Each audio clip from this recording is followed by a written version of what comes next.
Hi mga mi! Andito na naman ang anak ng mangungutang na nakapunta ng Hong Kong na tagapunas ng puwet at tagadakot ng tooth!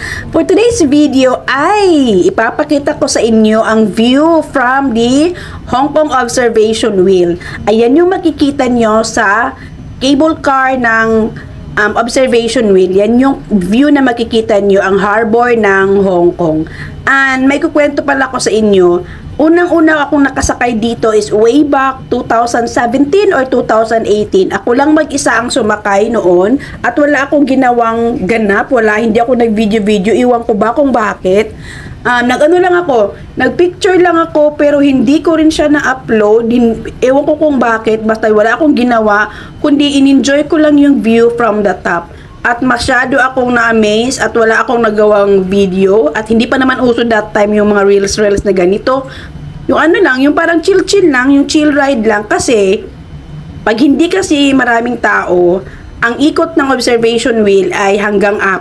Pero kapag maraming tao at tulad nito ng public holiday ay 3 beses lang yung ikot niya. So talagang in-enjoy ko lang talaga siya nung time na first time kong sumakay. Pero this time, yung second time ko, third time, at ang fourth time ko, ayan, nag-video-video na ako, nag-picture-picture na ako. Second time kong sumakay dyan, ay may tinur ako, may sinama akong mga kaibigan na nag-tour dito sa Hong Kong at panasakay ko lang sila sa observation wheel na yan. Third time naman ay kasama ko yung kapatid ko at mga kaibigan ko. And this is the fourth time na sumakay ako ng observation wheel. Kasama ko pa rin yung kapatid ko at ayun na nga. Yan lang yung makikita nyo pero maa-amaze kayo kasi hindi naman talaga siya 360 view kasi ang makikita mo lang is ang Hong Kong City at saka yung harbor or yung Kowloon side ng Hong Kong which is yung kabilang harbor, yung Tsim Sha Tsui kung saan tayo nanggaling na sumakay tayo ng ferry. Yun yung Kowloon side ng Hong Kong. Kasi itong observation wheel ay nasa Hong Kong Island side siya. So ayan na nga. Sana ay nagustuhan ninyo ang ating pagsakay-sakay dyan sa Hong Kong observation wheel na yan. At sana ay na-appreciate nyo ang view from the top.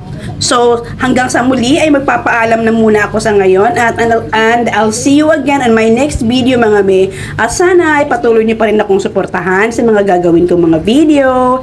At sana kahit paulit-ulit lang yung video ko ay suportahan niyo naman ako. Pa-like na lang ako at kung nagustuhan niyo pa, pa-share na lang din. O siya, paalam na muna at masyado na akong madaming daldal. Bye!